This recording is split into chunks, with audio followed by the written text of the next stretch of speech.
बोलिए प्रेम से भगवान सत्यनारायण की जय। पुरा काल में शौनक आदि ऋषि नैमिषारण्य स्थित महर्षि सूत के आश्रम में पहुंचे। ऋषिगण महर्षि सूत से प्रश्न करते हैं कि लौकिक कष्ट मुक्ति, सांसारिक सुख वृद्धि और परलौकिक लक्ष्य की सिद्धि के लिए सरल उपाय क्या है। महर्षि सूत शौनक आदि ऋषियों को बताते हैं कि ऐसा ही प्रश्न नारद जी ने भगवान विष्णु से किया था और भगवान विष्णु ने नारद जी को बताया था कि लौकिक क्लेश मुक्ति, सांसारिक सुख समृद्धि एवं पारलौकिक लक्ष्य सिद्धि के लिए एक ही राजमार्ग है और वह है सत्यनारायण व्रत। भगवान सत्यनारायण का अर्थ है सत्याचरण, सत्याग्रह, सत्यनिष्ठा। संसार में सुख वृद्धि की प्राप्ति और सत्याचरण द्वारा ही संभव है। सत्य ही ईश्वर है। सत्याचरण का अर्थ है ईश्वर आराधना, भगवत पूजा। सूत जी कहते हैं कि नारद जी भगवान श्री विष्णु के पास जाकर उनकी स्तुति करते हैं। स्तुति सुनने से अनंत अवतार भगवान विष्णु जी ने नारद जी से कहा, महाभाग, आप किस प्रयोजन से यहाँ आए हैं? आपके मन में क्या है सो कहिए, मैं कुछ आपको बतलाऊंगा। नारद जी कहते हैं, भगवान, मृत्यु लोक में आपके पाप कर्मों के द्वारा विभिन्न योनियों में उत्पन्न सभी लोग बहुत प्रकार के क्लेशों से दुखी हो रहे हैं। हे नाथ, किस लघु उपाय से उनके कष्टों का निवारण हो सकेगा? यदि आपकी मेरे ऊपर कृपा हो तो मैं सुनना चाहता हूँ, उसे बताएं। श्री भगवान ने कहा, हे वत्स, संसार के ऊपर अनुग्रह करने की इच्छा से आपने बहुत अच्छी बात पूछी है। जिस व्रत के करने से प्राणी मोह से मुक्त हो जाता है, मैं उसे बतलाता हूँ, सुने। हे वत्स, स्वर्ग और मृत्यु लोक में दुर्लभ भगवान सत्यनारायण का एक महान पुण्यप्रद व्रत है। आपके स्नेह के कारण मैं इस समय उसे कह रहा हूँ। अच्छी प्रकार विधि विधान से भगवान सत्यनारायण का व्रत करके मनुष्य शीघ्र ही सुख प्राप्त कर परलोक के मोक्ष को प्राप्त कर लेता है। भगवान की ऐसी वाणी सुनकर नारद मुनि ने कहा, प्रभु, इस व्रत को करने का फल क्या है? इसका विधान क्या है? इस व्रत को किसने किया और इसे कब करना चाहिए? यह सब विस्तार पूर्वक बतलाइए। तब भगवान कहते हैं कि यह सत्यनारायण व्रत दुख, शोक आदि का शमन करने वाला, धन वैभव का वृद्धि करने वाला, सौभाग्य संतान देने वाला और सर्वत्र विजय प्रदान करने वाला है। जिस भी किसी व्यक्ति ने भक्ति श्रद्धा भाव से होकर मनुष्य, ब्राह्मणों और बांधवों के साथ धर्म में तत्पर होकर शाम के वक्त भगवान सत्यनारायण की पूजा करे, नैवेद्य के रूप में भोजन आदि पदार्थ का सवाया मात्रा में भक्ति पूर्वक अर्पित करना चाहिए। केले का फल, घी, दूध, गेहूं का चूर्ण, गेहूं के चूर्ण के अलावा साठी चावल का चूर्ण, शक्कर, गुड़, यह सब भक्ष्य सामग्री सवाया मात्र में एकत्र कर निवेदित करना चाहिए। बंधु बांधवों के साथ भगवान श्री सत्यनारायण की कथा सुनकर ब्राह्मणों को दक्षिणा देनी चाहिए और ब्राह्मण को भोजन कराना चाहिए। भक्ति पूर्वक प्रसाद ग्रहण करके नृत्य गीत का आयोजन करें और तदंतर भगवान सत्यनारायण का स्मरण करते हुए अपने घर जाना चाहिए। ऐसा करने से मनुष्य को अभिलाषा अवश्य पूर्ण होती है और कलयुग में पृथ्वी लोक में यह सबसे छोटा किंतु सरल बहुत अच्छा उपाय है। दूसरा अध्याय। श्री सूत जी कहते हैं, हे द्विजो, अब मैं पुनः पूर्व काल में जिसने इस सत्यनारायण व्रत को किया था उसे भली भांति विस्तार पूर्वक कहूंगा। रमणीय काशी नगर नामक नगर में कोई अत्यंत निर्धन ब्राह्मण रहता था। भूख और प्यास से व्याकुल होकर वह प्रतिदिन पृथ्वी पर भटकता रहता था। ब्राह्मण की जो प्रिय भगवान उसे दुखी ब्राह्मण को देखकर वृद्ध ब्राह्मण का रूप धारण कर उस द्विज से आदर पूर्वक पूछा, हे विप्र, प्रतिदिन अत्यंत दुखी होकर तुम किस लिए पृथ्वी पर भ्रमण करते हो? हे द्विज श्रेष्ठों, यह सब बतलाओ, मैं सुनना चाहता हूँ। ब्राह्मण कहता है, प्रभो, मैं अनंत दरिद्र ब्राह्मण हूँ, भिक्षा के लिए पृथ्वी पर घूमा करता हूँ। यदि मेरी इस दरिद्रता को दूर करने का आप कोई उपाय जानते हो तो कृपा पूर्वक बतलाइए। वृद्ध ब्राह्मण कहते हैं, हे ब्राह्मण देव, सत्यनारायण भगवान विष्णु अभिष्ट फल देने वाले हैं। हे विप्र, तुम उनका उत्तम व्रत करो जिसको करने से मनुष्य सभी दुखों से मुक्त हो जाता है। व्रत के विधान को भी ब्राह्मण से यत्न पूर्वक कहकर वृद्ध ब्राह्मण रूपधारी भगवान विष्णु वहीं पर अंतर ध्यान हो गए। वृद्ध ब्राह्मण ने जैसा कहा उस व्रत को उसी प्रकार वैसे ही करूंगा। यह सोचते हुए ब्राह्मण को रात में नींद नहीं आई। अगले दिन प्रातः काल उठकर सत्यनारायण का व्रत करूंगा ऐसा संकल्प करो ब्राह्मण भिक्षा के लिए चल पड़ा। उस दिन ब्राह्मण को भिक्षा में बहुत सा धन प्राप्त हुआ। उसी धन से उसने बंधु बांधव के साथ भगवान सत्यनारायण का व्रत किया। इस व्रत के प्रभाव से श्रेष्ठ ब्राह्मण सभी दुखों से मुक्त होकर समस्त संपत्तियों से संपन्न हो गया और उस दिन से लेकर प्रत्येक महीने उसने यह व्रत किया। इस प्रकार भगवान सत्यनारायण के इस व्रत को करके वह श्रेष्ठ ब्राह्मण सभी पापों से मुक्त हो गया और उसने दुर्भक्ष मोक्ष भक्ष को प्राप्त किया। हे विप्र, पृथ्वी पर जब भी कोई मनुष्य श्री सत्यनारायण व्रत का कथा करेगा, पढ़ेगा, सुनेगा, उसी समय उसका समस्त दुख नष्ट हो जाएगा।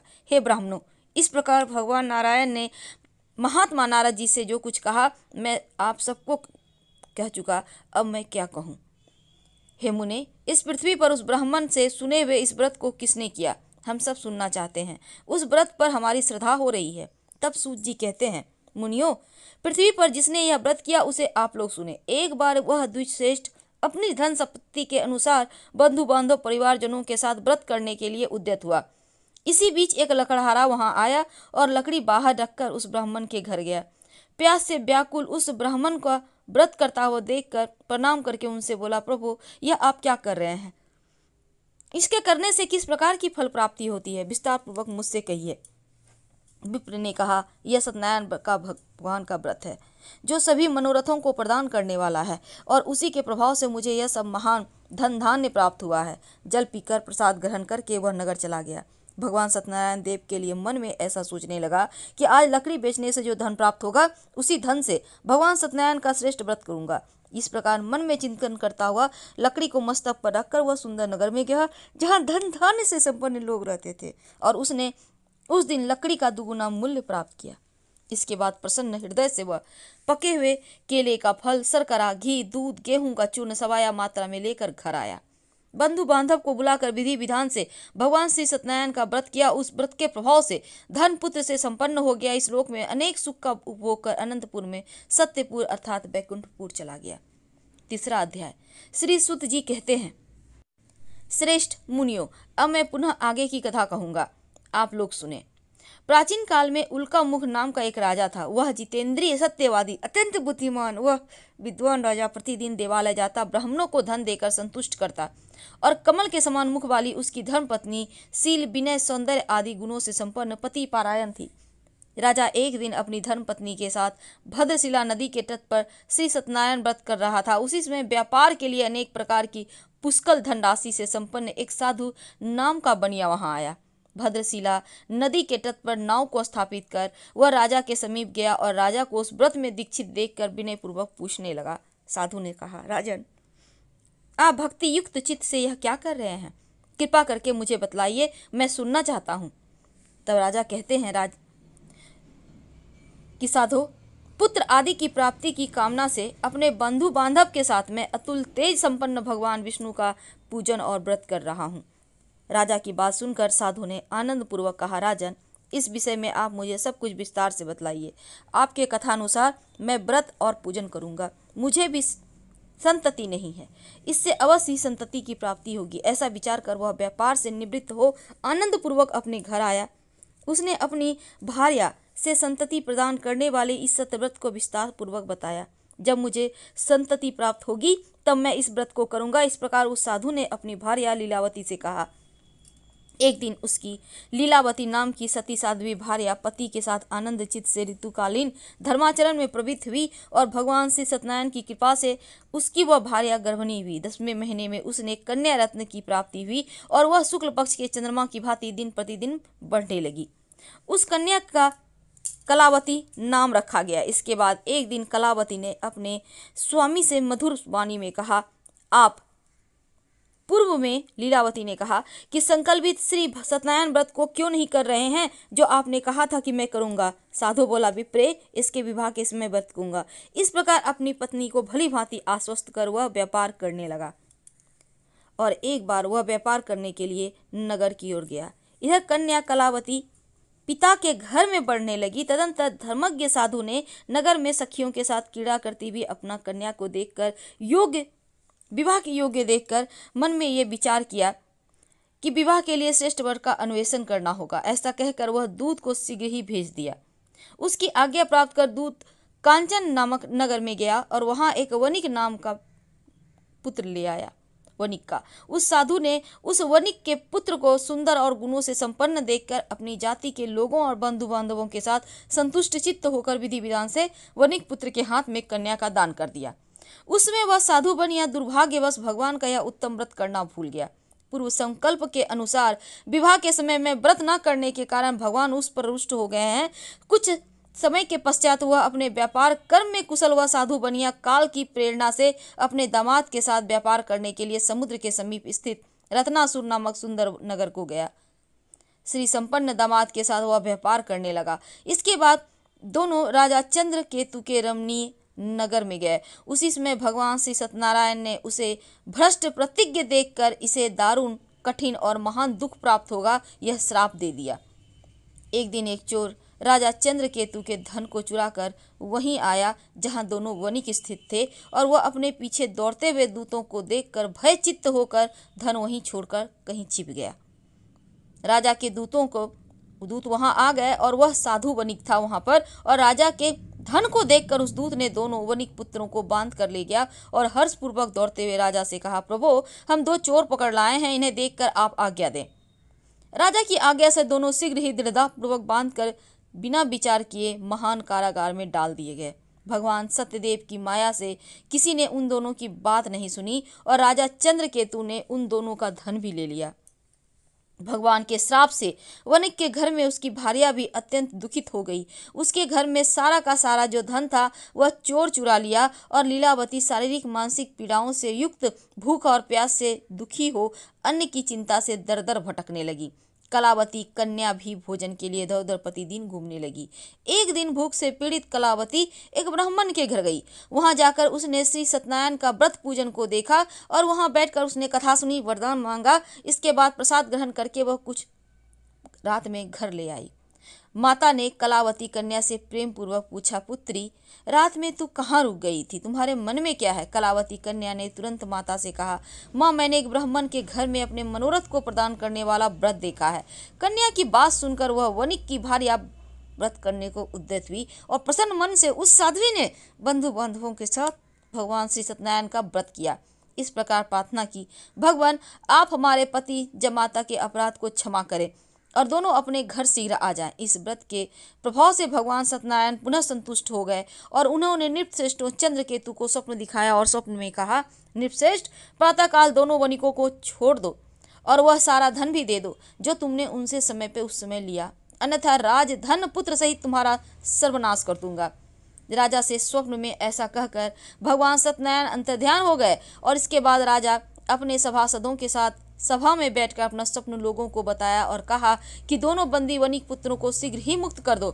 राजा की ऐसी बात सुनकर राजपुरुष दोनों महाजनों को बंधन मुक्त करके राजा के सामने लाकर विनय पूर्वक कहते हैं, महाराज बेड़ी बंधन से मुक्त करके दोनों पुत्र वणिक पुत्र लाए गए हैं। इसके बाद दोनों महाजन नृपश्रेष्ठ चंद्रकेतु को प्रणाम करके अपने पूर्व वृत्तांत का स्मरण करते हुए भयचिह्न हो गए और कुछ बोल न सके। राजा ने वणिक पुत्रों को देखकर आदर पूर्वक कहा, आप लोगों को प्रारब्धवश यह महान दुख प्राप्त हुआ है, इस समय अब कोई भय नहीं है। ऐसा कहकर उनकी बेड़ी खुलवाकर छौर कर्म आदि करवाया। राजा ने वस्त्र अलंकार देकर दोनों वणिक पुत्रों को संतुष्ट किया और सामने बुलाकर वाणी के द्वारा अत्यधिक आनंदित किया। पहले जो धन लिया था उसे दूना करके दिया। इसके बाद राजा ने पुनः उनसे कहा, साधो अब आप अपने घर जाएं और राजा को प्रणाम करके आपकी कृपा से हम जा रहे हैं। ऐसा कहकर उन दोनों महावैश्यों ने अपने घर की ओर प्रस्थान किया। तो सूत जी कहते हैं, साधु बनिया मंगलाचरण कर ब्राह्मणों को धन देकर अपने नगर के लिए चल पड़ा। साधु के कुछ दूर जाने पर भगवान सत्यनारायण की उसकी सत्यता की परीक्षा के विषय में जिज्ञासा हुई। साधो तुम्हारी नाव में क्या भरा है? तब धन के मद में चूर दोनों महाजनों ने अवहेलना पूर्वक हंसते हुए कहा, दंडिन क्यों पूछ रहे हो? क्या कुछ द्रव्य लेने की इच्छा है? हमारी नाव में तो लता और पत्ते भरे हैं। ऐसी निष्ठुर वाणी सुनकर तुम्हारी बात सच हो जाए, ऐसा कहकर दंडी सन्यासी के रूप को धारण किए हुए भगवान कुछ दूर जाकर समुद्र के समीप बैठ गए। दंडी के चले जाने पर नित्य क्रिया करने के पश्चात उतराई हुई अर्थात जल में ऊपर की ओर उठी हुई नौका को देखकर साधु अत्यंत आश्चर्य पड़ गए और नाव में लता पत्ते आदि देखकर मूर्छित होकर पृथ्वी पर गिर पड़े। सचेत होने पर वणिक पुत्र चिंतित हो गए कि अब उसके दामाद ने इस प्रकार कहा कि आप शोक क्यों करते हैं? दंडी ने श्राप दिया है। इस स्थिति में तो वे चाहकर ही कुछ कर सकते हैं, इसमें संशय नहीं, अतः उन्हीं की शरण में हम चलें। ऐसी मन की इच्छा पूर्ण होगी। और दामाद की बात सुनकर वह साधु बनिया उनके पास गया, जहां दंडी को देखकर उसने भक्ति पूर्वक उन्हें प्रणाम किया। आदर पूर्वक कहने लगा, आपके सम्मुख जो मैंने कहा असत्य भाषण अपराध किया है, आप मेरे उस अपराध को क्षमा करें। ऐसा बार बार प्रणाम करके उस महान शोक से आकुल हो गया। दंडी उसे रोता हुआ देखकर कहा, अरे मूर्ख, रो मत, मेरी बात सुनो। मेरी पूजा से उदासीनता होने के कारण और मेरी आज्ञा से ही तुमने बारंबार दुख प्राप्त किया है। भगवान की ऐसी वाणी सुनकर उनकी स्तुति करने लगा। अब साधु ने कहा, प्रभु, आश्चर्य की बात है, आपकी माया से मोहित होने के कारण ब्रह्मा आदि देवता भी आपके गुणों रूपों को यथावत रूप से नहीं जान पाते, फिर मैं मूर्ख आपकी माया से मोहित होने के कारण कैसे जान सकता हूँ। आप प्रसन्न हो, मैं आप अपनी धन संपत्ति के अनुसार आपकी पूजा करूंगा। मैं आपके शरण में आया हूँ। मेरा जो नौका में स्थित पूरा धन था, उसकी मेरी और रक्षा करें। उस बनिया की भक्ति पूर्वक वाणी सुनकर भगवान जनार्दन संतुष्ट हो गए और भगवान हरि उस अभिष्ट वरदान प्राप्त कर वहीं अंतर्ध्यान हो गए। इसके बाद वह साधु अपनी नौका में चढ़ा। धन धान्य से परिपूर्ण देखकर भगवान सत्यदेव की कृपा से हमारा मनोरथ सफल हो गया, ऐसा कहकर स्वजनों के साथ भगवान सत्यनारायण की विधि पूर्वक पूजा की। भगवान सत्यनारायण की कृपा से वह आनंद से परिपूर्ण हो गया और नाव को प्रत्यंत पूर्वक संभाल कर अपने देश के लिए प्रस्थान किया। साधु बनिया ने अपने दामाद से कहा, यह देखो, मेरी रत्नपुरी नगरी दिखाई दे रही है। इसके बाद उसने अपने धन के रक्षक दूत को अपने आगमन का समाचार देने अपनी नगरी भेजा। फिर इसके बाद दूत ने नगर में जाकर साधु की भार्या को देखकर हाथ जोड़कर प्रणाम किया और उनके अभिष्ट की बात कही। सेठ जी अपने दामाद बंधुगणों के साथ बहुत सारे धन धान्य से संपन्न होकर नगर के निकट पधार गए हैं। दूत के मुख से यह बात सुनकर महान आनंद से बिलहल हो गई और उस साध्वी ने श्री सत्यनारायण की पूजा करके अपनी पुत्री से कहा, मैं साधु के दर्शन के लिए जा रही हूँ, तुम शीघ्र आओ। माता का ऐसा वचन सुनकर व्रत को समाप्त करके प्रसाद का परित्याग कर वह कलावती भी अपने पति का दर्शन करने के लिए चल पड़ी। भगवान सत्यनारायण भी रुष्ट हो गए। उन्होंने उसके पति को तथा नौका को धन के साथ हरण करके जल में डुबो दिया। इसके बाद कलावती कन्या अपने पति को न देखकर महान शोक से रुदन करती हुई पृथ्वी पर गिर पड़ी।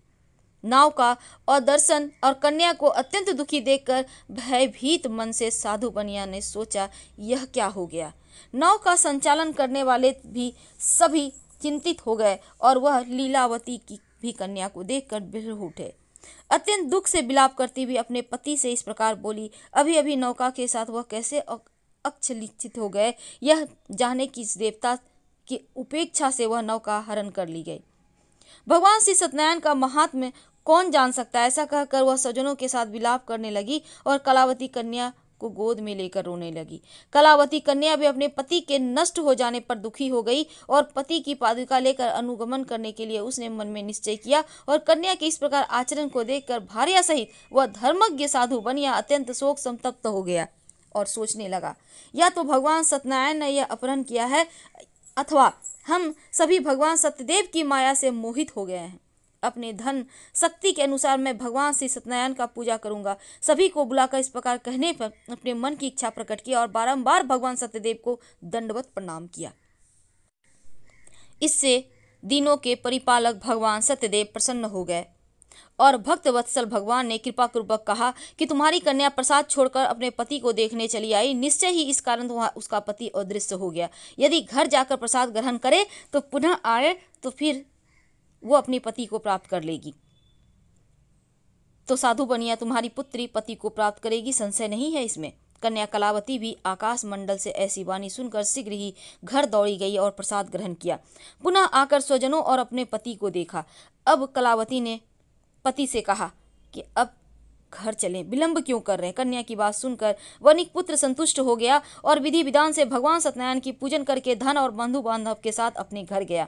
तदंतर पूर्णिमा संक्रांति पर्वों पर भगवान सत्यनारायण की पूजन करते हुए इस लोक में सुख भोगकर अंत में वह सत्यपुर वैकुंठ लोक में चला गया। बोलिए प्रेम से सत्यनारायण भगवान की जय। हर हर महादेव।